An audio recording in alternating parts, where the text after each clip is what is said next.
Greetings. The last time we were,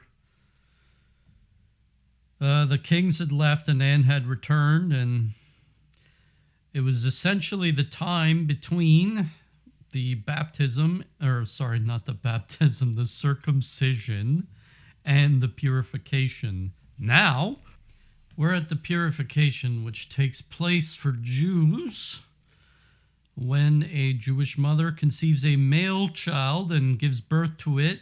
The mother has to go 40 days, and when it is a female child, it's 80 days. So, since Jesus is a male child and they're obeying custom, it is 40 days after his birth. Subtext: Mary's purification. Before the break of day, Mary seated herself on the ass, the child Jesus on her lap. She had only a couple of covers and one bundle. She sat upon a side seat that had a little footboard. They started to the left around the crib hill and off by the east side of Bethlehem unperceived by anyone. I saw them at midday resting at a spring that was roofed in and surrounded by seats. A couple of women came out here to Mary, bringing to her little mugs and rolls. The offering that the Holy Family had with them was hanging in the basket on the ass. The basket had 3 compartments. 2 contained fruit, and in the third, which was of open wickerwork, were doves. Toward evening, when about a quarter of an hour's distance from Jerusalem, they turned and entered a small house that lay next to a large inn. The owners were a married couple without children, and by them the holy travelers were welcomed with extraordinary joy. The house lay between the brook Kidron and the city. I saw Anne's manservant and the maid stopping with these people on their journey home, at which time also they engaged quarters for the Holy Family.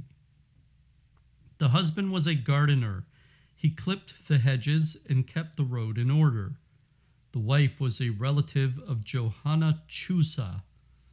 They appeared to me to be Essenes.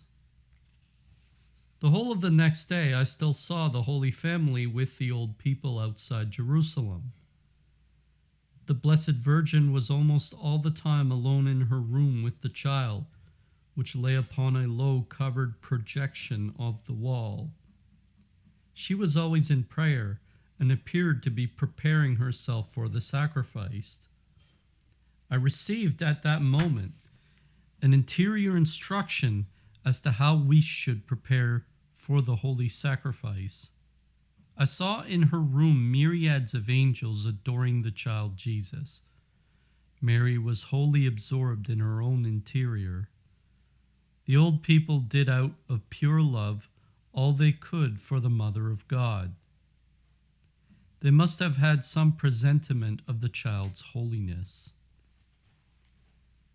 I had a vision also of the priest Simeon. He was very aged, emaciated man with a short beard. He had a wife and 3 grown sons, the youngest of whom was already 20 years old. Simeon dwelt at the temple. I saw him going through a narrow, dark passage in the wall of the temple to a little cell which was built in the thick walls. It had only one opening, from which he could look down into the temple. Here I saw an old man kneeling and praying in ecstasy. The apparition of an angel appeared before him, telling him to notice particularly the first child that would, early the next morning, be brought for presentation, for that it was the Messiah, whom he had now awaited so long. The angel added, after seeing the child, he would die. Oh, what a beautiful sight that was to me! The little cell was so bright, and the old man radiant with joy. He went home full of gladness, announced to his wife the good tidings of the angel, and then returned to his prayer. I have seen that the pious priests and Israelites of those times did not sway to and fro so much when at prayer as the Jews of our days, but I saw them scourging themselves. Anna, in her temple cell, was also wrapped in prayer, and she too had a vision. Early in the morning, while it was still quite dark, I saw the Holy Family accompanied by two old people going into the city, into the temple. The ass was laden as if for a journey, and they had with them the basket of offerings. They first entered a court that was surrounded by a wall, and there the ass was tied under a shed. The Blessed Virgin and Child were received by an old woman and conducted along a covered walk-up to the temple. The old woman carried a light, for it was still dark. Here in this passage came Simeon, full of expectation to meet Mary. He spoke a few joyous words with her, took the child Jesus, pressed him to his heart, and then hurried to another side of the temple. Since the preceding evening, when he had received the announcement of the angel, he had been consumed by desire. He had taken his stand in the women's passage to the temple, hardly able to await the coming of Mary and her child. Mary was now led by the woman to a porch in that part of the temple in which the ceremony of presentation was to take place. Anna and another woman, Naomi, Mary's former directress, received her. Simeon came out to the porch and conducted Mary, with the child in her arms, into the hall to the right of the women's porch. It was in this porch that the treasure box stood by which Jesus was sitting when the widow cast in her mite. Old Anna, to whom Joseph had handed over the basket of fruit and doves, followed with Naomi, and Joseph retired to the standing place of the men. It was understood at the temple that several women were coming today to offer sacrifice, and preparations had been made accordingly. Numerous pyramidal lamps were burning round the walls, the little flames rising out of a disc supported upon an arm in the form of an arch, which shone almost as brightly as the light itself. On the disc hung extinguishers which, when struck together above the flame, put it out. Before the altar, from whose corners projected horns, was placed a chest, the doors of which opened outward and afforded supports for a tolerably large slab, the whole forming a table. This surface was covered first with a red cloth, and over that a white transparent one, both of which fell to the floor. On the four corners burned lamps with several branches. In the center of the table was a cradle-shaped basket, and near it 2 oval dishes and 2 small baskets. All these objects, as also the priest's vestments, which were lying on the horned altar, were kept in the chest whose open doors formed the table. A railing enclosed the whole. On both sides of this hall were rows of seats and tiers where priests were sitting in prayer. Simeon conducted Mary through the altar rail and up to the table of sacrifice. The infant Jesus, wrapped in his sky blue dress, was laid in the basket cradle. Mary wore a sky blue dress, a white veil, and a long yellowish mantle. When the child had been placed in the cradle, Simeon led Mary out again to the standing place of the women. He then proceeded to the altar proper, whereon lay the priestly vestments, and at which, besides himself, 3 other priests were vesting. And now one of them went behind, one before, and 2 on either side of the table, and prayed over the child, while Anna approached Mary, gave her the doves and fruit in 2 little baskets, one on top of the other, and went with her to the altar rail. Anna remained there while Mary, led again by Simeon, passed on through the railing and up to the altar. Thereupon, one of the dishes she deposited the fruit, and into the other laid some coins. The doves she placed on the table in the basket. Simeon stood before the table near Mary, while the priest behind it took the child from the cradle, raised it on high, and toward the different parts of the temple, praying all the while. Simeon next received the child from him, laid it in Mary's arms, and from a roll of parchment that lay near him on a desk, prayed over her and the child.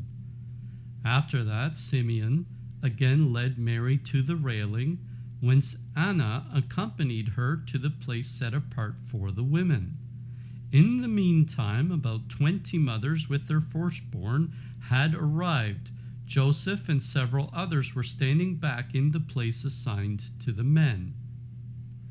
The two priests at the altar proper began a religious service accompanied by incense and prayers, while those in the row of seats swayed to and fro a little, but not like the Jews of the present day. When these ceremonies were ended, Simeon went to where Mary was standing, took the child into his arms, entranced with joy, spoke long and loud. When he ceased, Anna, also filled with the Spirit, spoke a long time. I saw that the people around heard them indeed, but it caused no interruption to the other ceremonies. Such praying aloud appeared not to be unusual, but all were deeply impressed and regarded Mary and the child with great reverence. Mary shone like a rose. Her public offerings were indeed the poorest, but Joseph in private gave to Simeon and to Anna many little yellow triangular pieces to be employed for the use of the temple, and chiefly for the maidens belonging to it who were too poor to meet their own expenses. It was not everyone that could have his children reared in the temple. Once I saw a boy in Anna's care. I think he was the son of a prince or king, but I have forgotten his name. I did not witness the purification ceremonies of the other mothers, but I had an interior conviction that all the children offered on that day would receive special grace, and that some of the martyred innocents were among them. When the Holy Child, the most holy child, Jesus, was laid upon the altar in the basket cradle, an indescribable light filled the temple. I saw that God was in that light, and I saw the heavens open up as far as the most holy Trinity. Mary was now led back into the court by Anna and Naomi. Here she took leave of them, and was joined by Joseph and the old people with whom she and Joseph had lodged. They went with the ass straight out of Jerusalem, and the good old people accompanied them a part of the way. They reached Beth-horon the same day and stayed overnight in the house which had been Mary's last stopping place on her journey to the temple 13 years before. Here some of Anna's people were waiting to conduct them home. Subtext: Feast Picture. I saw the festival of the Purification celebrated also in the spiritual church. It was filled with angelic choirs. In the center above them I saw the most holy Trinity, and in it something like a void. In the middle of the church stood an altar, and on it a tree with broad pendant leaves, similar to the tree in paradise by which Adam fell. I saw the Blessed Virgin with the child Jesus in her arms floating up from the earth to the altar, while on the tree on the same inclined low before her and began to wither. A magnificent angel in priestly garments, a halo around his head, approached Mary. She gave him the child, and he laid it upon the altar. At that instant, I saw the most holy Trinity as ever before in its fullness. I saw the angel give to Mary a little shining ball whereon was the figure of a swathed child. And I saw her with this gift hovering over the altar. From all sides, I saw crowds of poor people approaching Mary with lights. She reached to those lights, to the child on the ball, into which they seemed to pass, and then to reappear. I saw that all these lights united into one, which spread over Mary and the child and illumined all things. Mary had extended her wide mantle over the whole earth, and now there was a festival. I think that the withering of the tree of knowledge at Mary's appearance and the offering of the child to the most holy Trinity signified the reuniting of the human race with God. And through Mary, those scattered lights became one light in the light of Jesus and illumined all things. Subtext: Death of Holy Simeon. I saw that Simeon, after prophesying in the temple, returned home and fell sick. I saw him on his couch giving his last advice to his wife and sons and imparting to them his joy. Then I saw him die. There were several old Jews and priests praying around him. When he had breathed his last, they carried the body into another room where, without stripping it, it was washed. The body was laid on a board pierced with holes, under which was a copper basin to receive the water as it fell. A large sheet was thrown over the corpse, and under that the washing was performed. Green leaves and herbs were then strewn plentifully over it, and a wide cloth bound firmly around it, as is done in the swathing of a child. The corpse was so stiff and straight that I was tempted to think it was bound to a board. The burial took place in the evening. 6 men with lights carried the corpse on a board with low curved sides to the sepulchre hewn in a hill not far from the temple. It was entered through an oblique door. The interior walls were ornamented with stars and various figures like the Blessed Virgin's cell in the temple. I noticed the same kind of ornamentation in St. Benedict's first cloister. The corpse was deposited in the center of the little cave, the passage around it being left free. Then some religious rites were solemnized. They laid all kinds of things around the corpse, coins and little stones and leaves, I think. I do not now remember all distinctly. Simeon was related to Veronica and, through his father, with Zechariah also. His sons served in the temple and were always, though in secret, on terms of friendship with Jesus and his relatives. Some of them before, and some after the ascension of our Lord, joined the disciples. At the time of the first persecution, they did much for the community. End of reading. So just a few things. 1. In mystical city of God, but not mentioned in this text, Simeon had been associated with Our Lady from her time in the temple, and so was the prophetess Anna, who's not to be confused with Anne, Mary's mother. Anna is a prophetess that lived in the temple, and she's actually mentioned in the gospel, in case you didn't already know that. Next note, notice in the vision of the feast vision, that all of the lights of the people joined into the one light, which was Mary and the child. Now, this not only expresses the universality of the church, i.e., it is the last, the final, the highest institution that is closest to God on earth, but it also says that Mary is the mother of true humanity, of new humanity, and it is a universal mothership.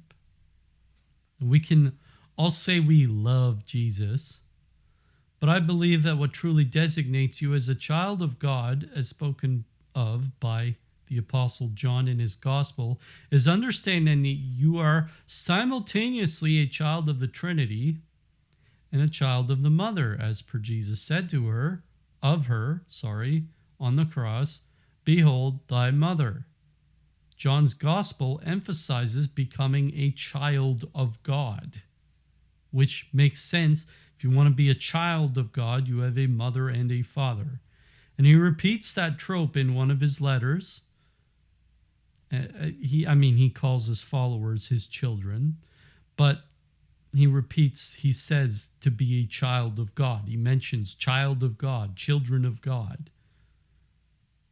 So don't be confused by Protestants who believe that Jesus was just committing an act of administration at a most inopportune time when he said, "Behold thy mother."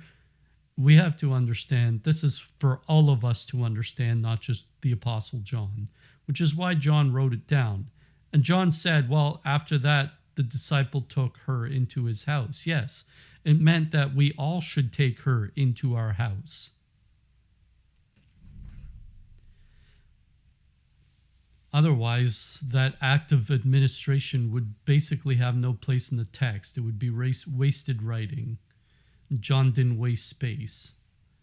So, using that as a preface, we should understand, let us suppose that a woman has parents she loves and she is, to marry a man.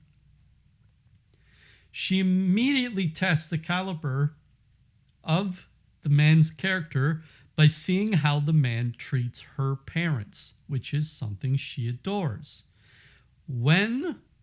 Now, and this is a right thing to do, if she sees that the man adores her parents because they mean a lot to her, that means a lot to her. It means that the man is not just wanting to use her as a toy, that he's becoming a part of her and wants her to be a part of him.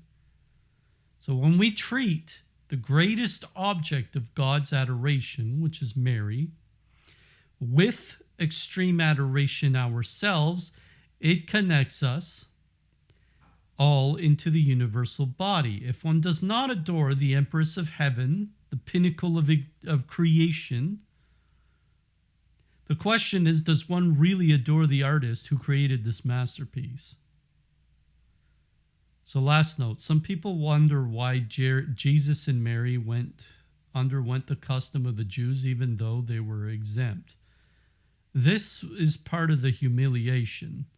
Now Mary, when she was in the womb and mystical city of God, she actually didn't want to live out her life just because she was endangering her soul. She wanted to be close to God and she didn't want to endanger her soul. So she begged God while she was in the womb of St. Anne to die. But God said, no, I have plans for you. But this was, becoming human was an endangerment and part of their humiliation. Mary and Jesus had the correct insight on what it was to be human. They saw it as a very lowly thing, and so should we, but we don't, because this is what we know. People don't understand their own ugliness until they look into a mirror. And not just that, until they gather perspective, until they've seen what beauty looks like. These people come from heaven, which is surrounded by beauty, come down into earth. Well, this place is faded of the light that is abundant in heaven. So this is part of their humiliation. And that they act as members of our species despite being well beyond our species, Jesus being the Son of God and Mary being held aloft over the angels. There's greater mystery to this, of course.